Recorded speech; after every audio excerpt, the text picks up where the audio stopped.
Bismillahirrahmanirrahim. Assalamualaikum warahmatullahi wabarakatuh.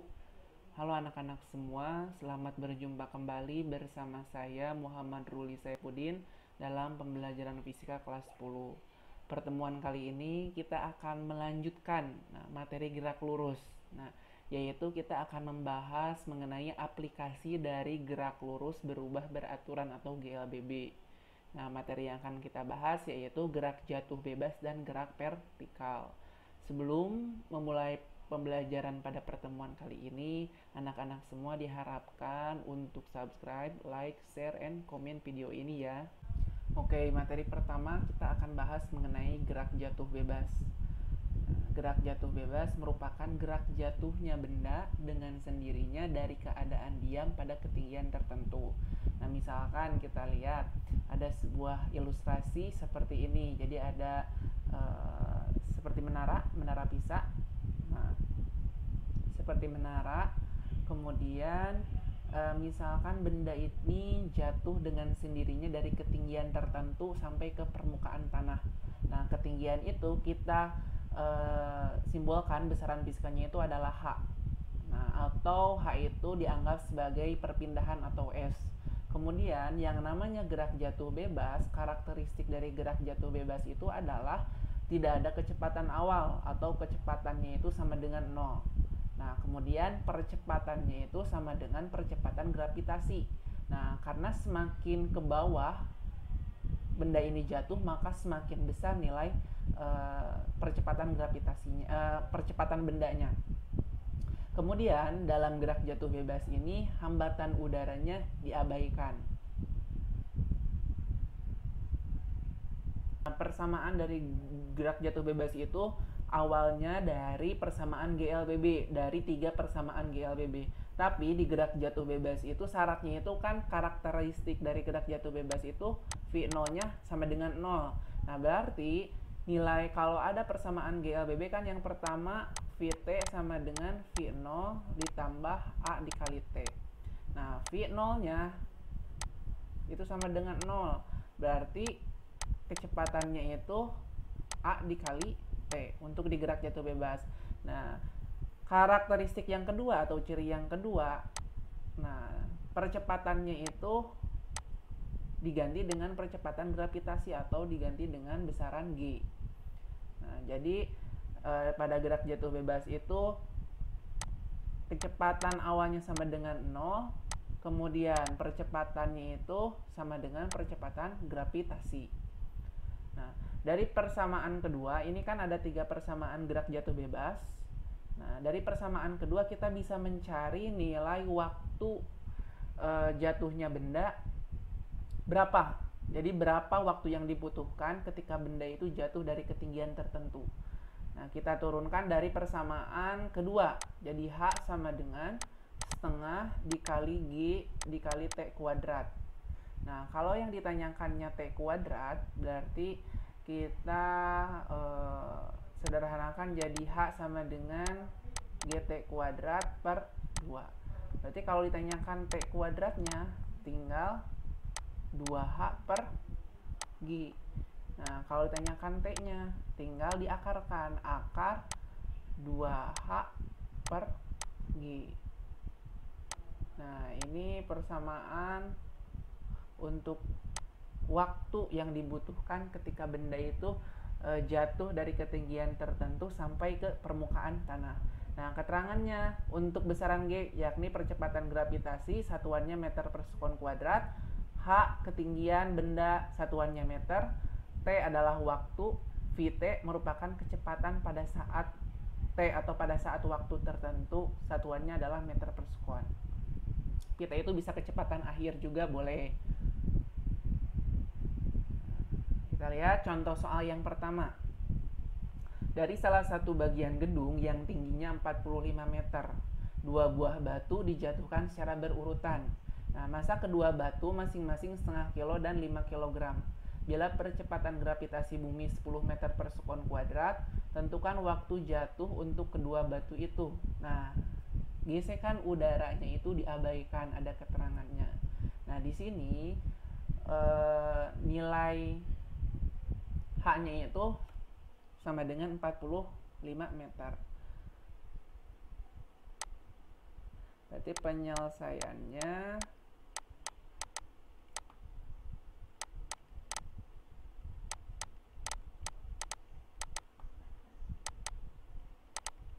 diketahui, nah, dari salah satu bagian gedung yang tingginya 45 meter, berarti ini ada dua ketinggian.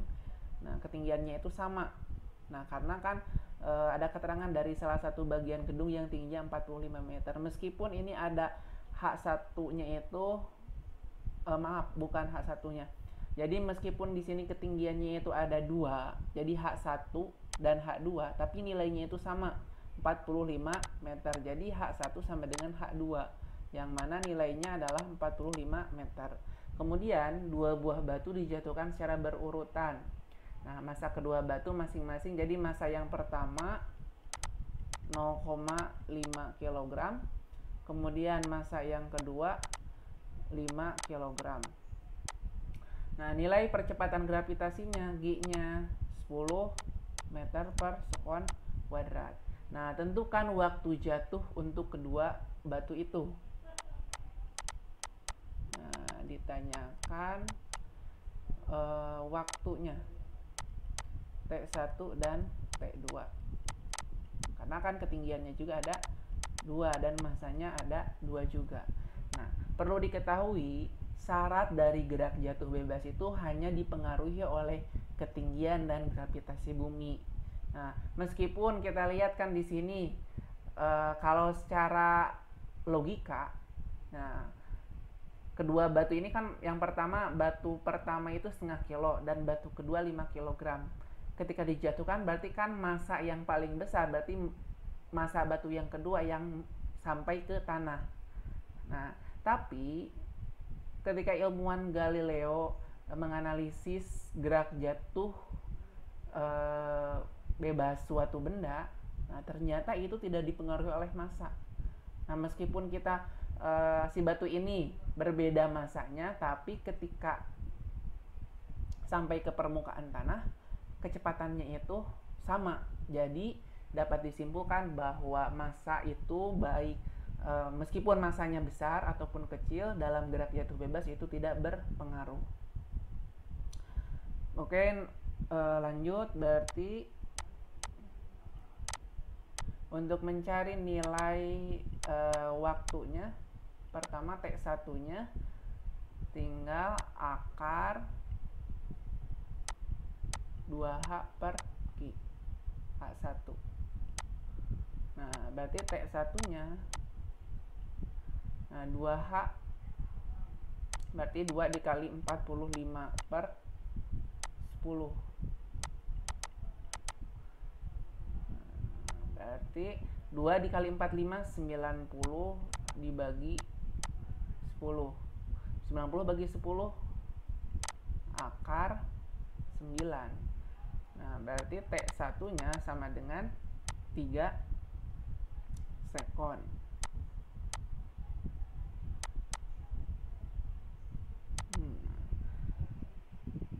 Nah, di sini untuk T2-nya kita tidak perlu mencari T2 karena ada keterangannya. Nilai H1 sama dengan H2, yakni 45 meter. Dapat disimpulkan bahwa waktu jatuhnya batu yang kedua sama seperti waktu batu yang pertama, yaitu yang ukurnya setengah kilo. Mau yang setengah kilo ataupun yang 5 kilo, waktu jatuh ke permukaan tanahnya itu nilainya itu adalah 3 sekon. Oke, materi yang kedua adalah gerak vertikal ke atas. Nah, kita amati ada seorang anak kecil yang sedang melempar bola misalkan. Nah, melempar bola ke atas. Nah, kita amati kecepatan bolanya itu dari waktu ke waktu. Nah, kita lihat anak kecil ini melempar bola ke atas. Nah,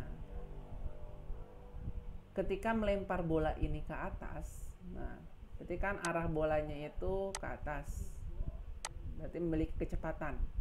Nah, sementara gravitasi itu arahnya itu ke bawah.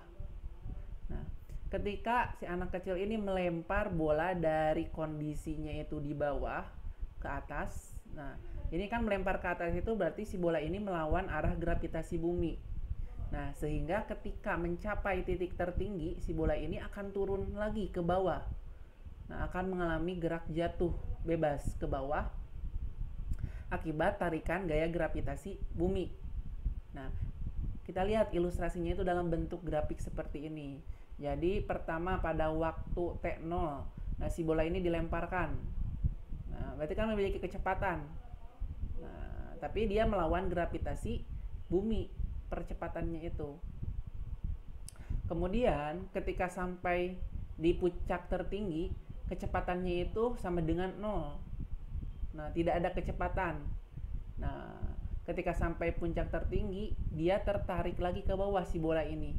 Tertarik lagi ke bawah, mengalami gerak jatuh bebas karena searah dengan percepatan gravitasi bumi.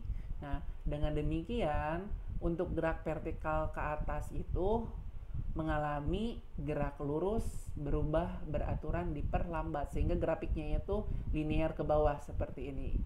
Nah, persamaannya itu kita mengambil dari persamaan GLBB.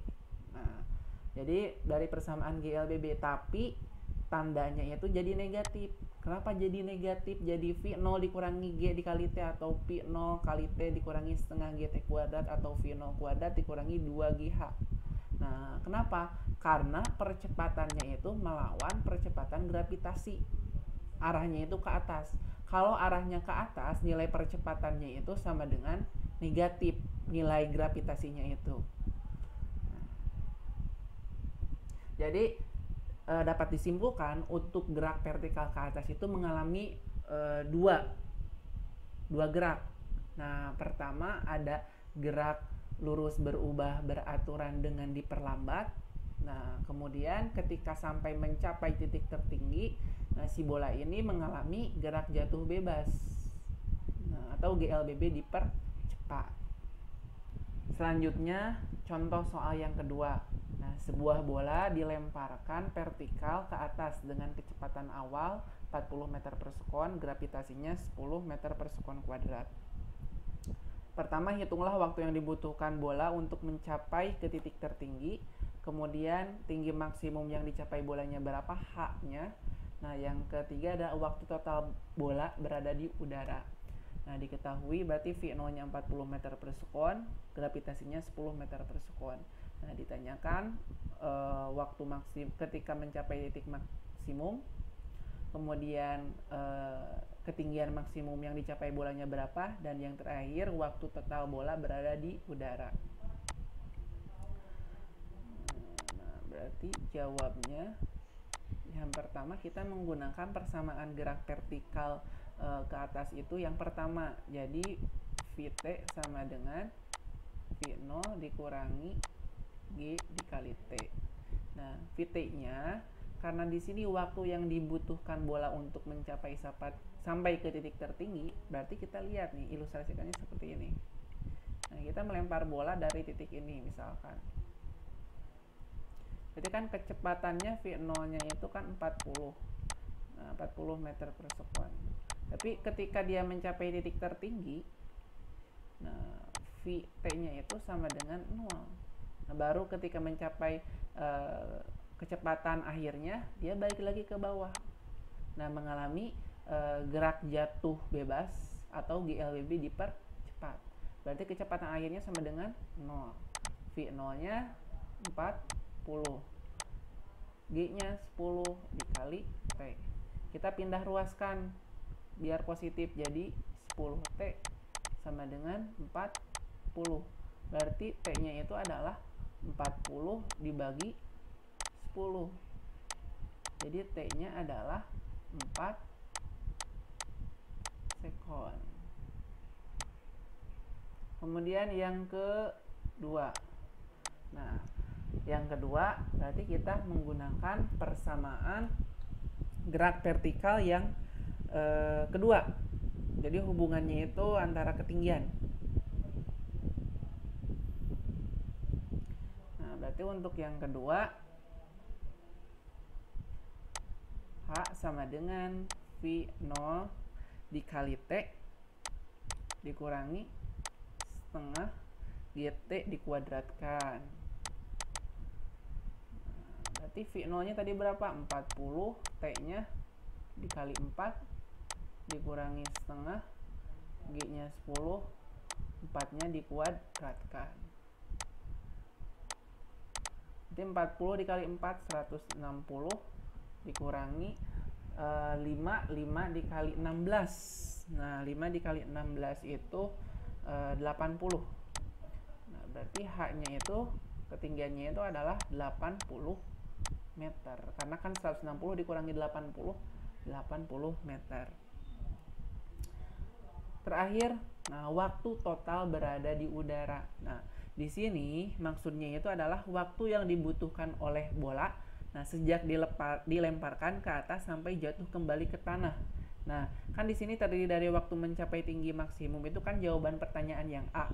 Nah, sementara waktu untuk jatuh bebas yang akan kami hitung itu yang kita hitung itu adalah waktu total bola. Jadi waktu ketika bola itu mengalami gerak jatuh bebas. Nah, jadi persamaan gerak jatuh bebas yang T sama dengan akar 2H per G. Jadi T-nya sama dengan akar 2, H-nya adalah 80 dibagi 10.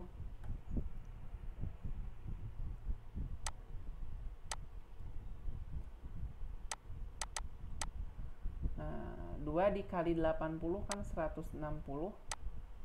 Nah, 160 dibagi 10. Nah, jadi kita coret aja. 16 bagi 1 akar 16. Berarti waktunya itu adalah 4 sekon.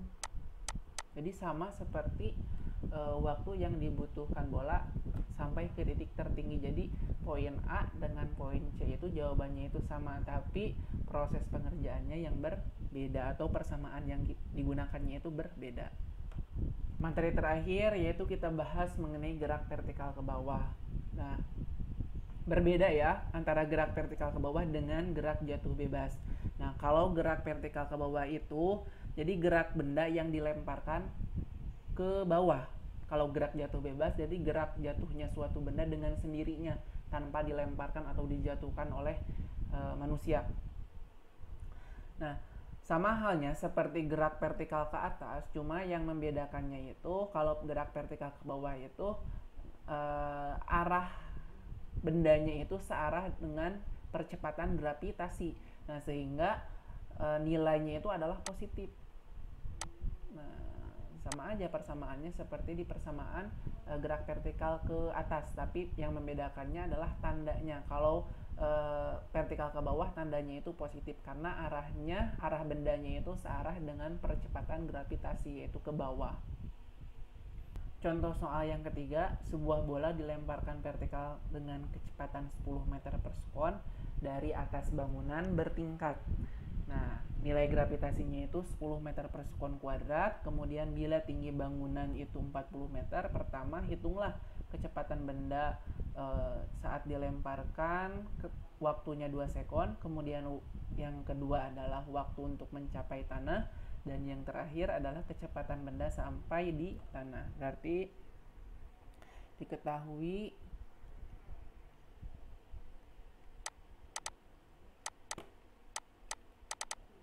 penyelesaiannya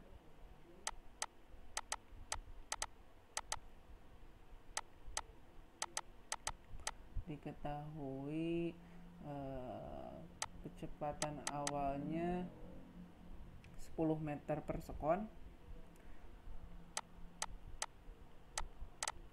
kemudian nilai gravitasinya 10 meter per sekon kuadrat, kemudian H-nya 40 meter, dan yang ditanyakan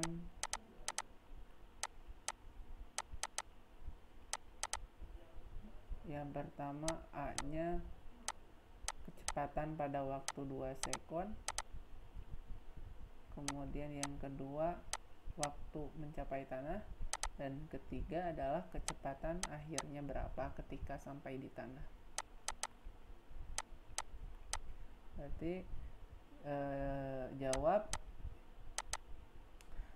yang A, kita menggunakan persamaan gerak vertikal ke bawah yang pertama. Jadi persamaan gerak vertikal yang pertama yaitu Vt sama dengan V0 ditambah gravitasi dikali waktu atau G dikali T.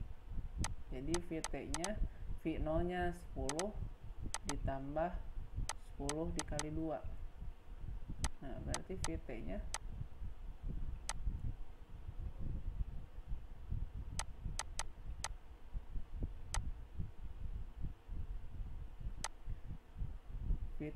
itu adalah 10 ditambah 20. Jadi 30 meter per sekon. Nah, itu untuk yang poin A. Nah, sekarang yang poin B. Nah, yang poin B, kita menggunakan persamaan gerak vertikal ke bawah yang kedua. Jadi H sama dengan V0T ditambah setengah GT kuadrat. Nah, H-nya tadi berapa? 40. Nah, V0-nya 10T. Karena kan T-nya yang ditanyakan, ditambah setengah dikali 10T kuadrat. Nah, berarti ini jadi 40 sama dengan 10T. 10 dibagi 2, 5T kuadrat. Nah, kita perkecil. Jadi ruas kanan dan ruas kiri dibagi dengan 5. Jadi 40 dibagi 5, 8. Nah, 10 dibagi 5, 2T. 5 dibagi 5, jadi T kuadrat. Nah, T kuadrat. Kita urutkan dari persamaan atau nilai kuadrat, nilai pangkat yang paling tinggi maksudnya. Jadi T kuadrat ditambah 2T sama dengan 8.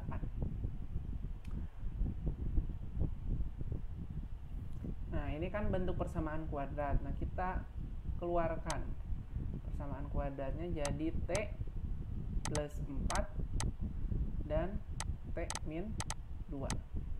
Berarti nilai waktunya itu T1 nya itu pertama ada yang 4, negatif 4.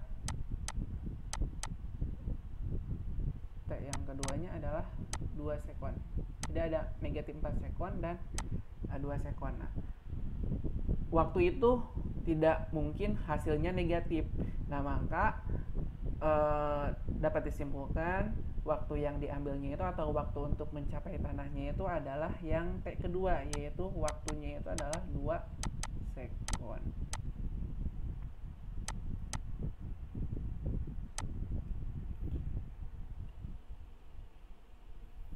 Nah, terakhir adalah mencari kecepatan benda sampai di tanah. Berarti Vt, kita bisa menggunakan persamaan gerak vertikal ke bawah yang pertama. Jadi Vt sama dengan V0 ditambah GT kuadrat. Nah, Vt-nya, nah, V0-nya tadi 10. Kemudian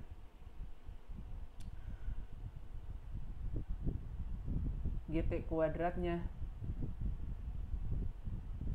bukan GT kuadrat, V0 plus GT. Nah, berarti ini 10, waktunya 2 sekon.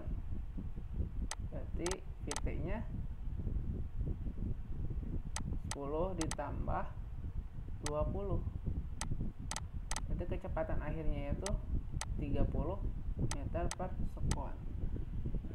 Sama saja seperti poin yang A. Jadi kecepatan benda 2 sekon setelah dilemparkan itu kecepatan akhirnya 30 meter per sekon. Ketika benda sampai di tanah, kecepatannya pun masih sama, 30 meter per sekon. Nah, untuk yang C itu kita bisa menggunakan persamaan gerak vertikal yang pertama ataupun menggunakan persamaan gerak vertikal ke bawah yang ketiga. Nah, silakan kalau untuk pembuktian untuk persamaan yang ketiga silakan coba sendiri oleh masing-masing ya, belajar untuk menemukan nilai kecepatan bendanya itu apakah terbukti tidak nilainya sama ketika menggunakan persamaan gerak vertikal ke bawah yang ketiga. Bandingkan yang pertama dan ketiga nilainya itu sama atau tidak, hasilnya 30 meter per sekon.